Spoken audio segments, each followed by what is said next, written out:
Arrête de faire cette erreur que beaucoup de parents font et qui détruit les enfants.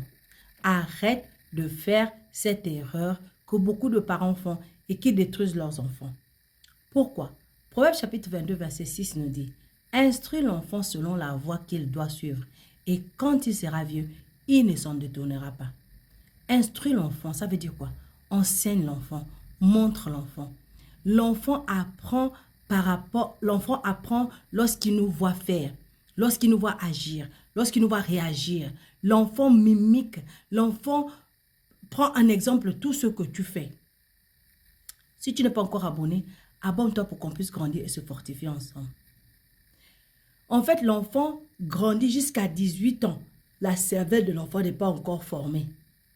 La cervelle de l'enfant commence à se former lorsque l'enfant a atteint 18 ans et commence à aller vers 19 ans.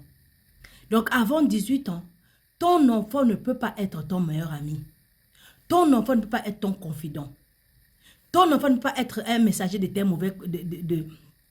tes problèmes ou de tes mauvais messages que tu envoies à ton ex-mari, à ton ex-femme, aux gens. Non. Ton enfant doit avoir le droit d'être un enfant et de grandir comme un enfant. Arrête de dire à ton enfant, on a des problèmes d'argent, j'ai des problèmes de ceci, j'ai des problèmes de là-bas. Regarde comment ton père a fait, regarde ce qu'il a fait ici, regarde comment il a fait là-bas. Voilà comment ta mère est. Est-ce que tu sais que ta mère a fait ceci? Est-ce que tu sais que ça? Est-ce que c'est son problème? Est-ce que tes problèmes sont les problèmes de ton enfant? Non. Quand tu fais ainsi, tu influences la connaissance de l'enfant sur la vie des adultes. Tu vas pousser ton enfant à grandir vite. Tu vas pousser ton enfant à prendre des décisions rapidement qu'il n'avait pas besoin de prendre à son âge. Tu viens parler à ton enfant de tes problèmes d'amour. Qu'est-ce qu'un enfant de 5 ans ou de 6 ans ou de 8 ans ou de 10 ans ou de 12 ans a à voir avec les histoires d'amour, avec les histoires de cœur? Quand on t'a brisé le cœur, quand on t'a fait ceci, on t'a fait cela. Ce n'est pas son problème. Arrête de biaiser la connaissance de l'enfant. Arrête de biaiser sa vision de la vie. Arrête de rendre malade, de rendre malade sa vision de la vie. Parce que si ton enfant voit ton exemple, toi tu es une maman, tu as 3, 4, 5, 6 copains, on t'appelle tout le temps, tu es toujours dehors, tu es toujours accompagné de mauvaises personnes, tu fais toujours les mauvaises choses, c'est toi qui fais les bagarres, c'est toi qui critiques, c'est toi qui te fâches, c'est toi qui es toujours en colère, c'est toi qui montres toujours le mauvais exemple, c'est toi qui l'insultes, c'est toi qui insultes son père.